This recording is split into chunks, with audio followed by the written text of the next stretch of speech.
میرے خیال میں انسان کے ساتھ اس سے برا نہیں ہو سکتا کہ اسے اس جگہ سے غم پہنچے جہاں وہ سکون محسوس کرتا تھا۔ سب سے بڑی جنگ تنہا بیٹھے شخص کا اپنے خیالات سے لڑنا ہے۔ بے بسی اتنی بری چیز ہے کہ کبھی کبھی ایک لمبی سانس لینے کے علاوہ آپ کچھ نہیں کر سکتے۔ ایسے شخص کو کبھی صفائی نہ دیں جو وجہ اور تفصیل پوچھے بغیر آپ کی تذلیل شروع کر دے۔ ایسے لوگ مستقل خاموشی کے حقدار ہوتے ہیں۔ کبھی کبھی میں سوچتی ہوں کہ جو لوگ ہماری ہنسی چھین کر دوسروں کے ساتھ قہقہے لگا رہے ہوتے ہیں، ان کے دلوں پر بوجھ نہیں ہوتا، ان کو اللہ کا ڈر نہیں ہوتا کہ ان کی وجہ سے کوئی مسکرانا بھول گیا۔ لوگ کیسے ایک انسان کی ہنسی چھین کر دوسروں کے ساتھ جڑ جاتے ہیں جیسے پیچھے کوئی تھا ہی نہیں۔ آپ اتفاق کریں یا نہ کریں، حقیقت یہی ہے کہ ہم نے حرام اور حلال کی تمیز صرف کھانوں تک محدود کر دی ہے۔ کچھ خطاؤں کی معافی نہیں دی جاتی، لیکن ذہنی بربادی کا گناہ نہیں بخشا جاتا۔ وقت گزر جانے کے بعد اگر کسی کو کسی کی قدر آ جائے تو اسے قدر نہیں افسوس کہتے ہیں۔ جس نے آپ کو قصداً ضائع کیا ہو اسے اتفاقاً بھی کبھی نہ ملے۔ زندگی میں سب لوگ دوست یا رشتہ دار بن کر نہیں آتے، کچھ لوگ سبق بن کر بھی آتے ہیں۔ مشکل وقت میں دلاسا دینے والا کوئی اجنبی بھی ہو تو وہ دل میں اتر جاتا ہے، اور اس وقت میں کنارہ کر لینے والا کوئی اپنا ہی کیوں نہ ہو پر دل سے اتر جاتا ہے۔ کچھ رشتے اللہ تعالیٰ خود ختم کرواتا ہے تاکہ ہماری زندگی خراب نہ ہو سکے۔ بے شک وہ جو کرتا ہے بہتر کرتا ہے۔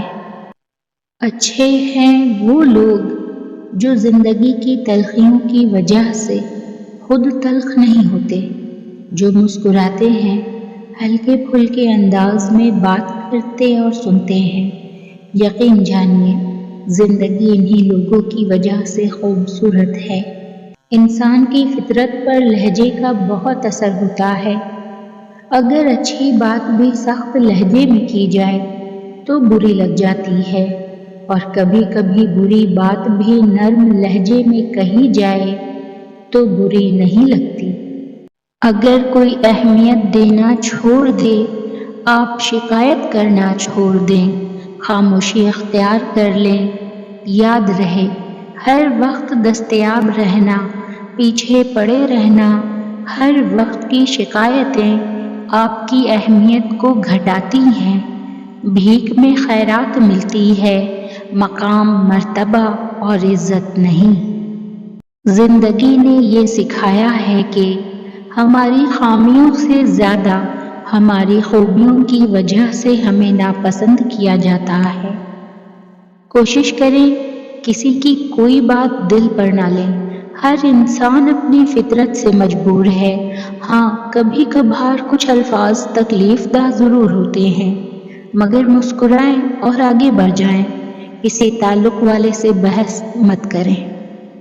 کسی کی میٹھی باتوں کا ہرگز مطلب یہ نہیں ہوتا کہ آپ اس کے لیے خاص ہیں۔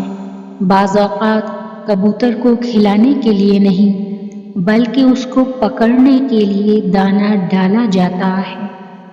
اجنبیت بہت خوبصورت تعلق ہے، کوئی آپ پر انگلی نہیں اٹھا سکتا۔ کم رشتے بنائیں لیکن مخلصی سے نبھائیں۔ محبت تو بہت سے لوگ آپ سے کر سکتے ہیں، لیکن مخلص سارے نہیں ہوتے۔ تعلقات کو نبھانے کے لیے عہد و پیمانے کی ضرورت نہیں ہوتی، ضرورت ہوتی ہے تو بس ایک دوسرے سے مخلص ہونے کی، وہ تعلق چاہے دوستی کا ہو، محبت کا ہو، خون کا ہو یا احساس کا۔ کوئی شخص بھی ہمیشہ مصروف نہیں ہوتا۔ یہ آپ کی اہمیت پہ منحصر ہے کہ آپ اس کی فرصت کے لمحات میں کون سے نمبر پہ آتے ہیں۔ پنچھی اور انسان اگر کسی اور کے دانے کے عادی ہو جائیں تو انہیں آزاد کر دینا چاہیے۔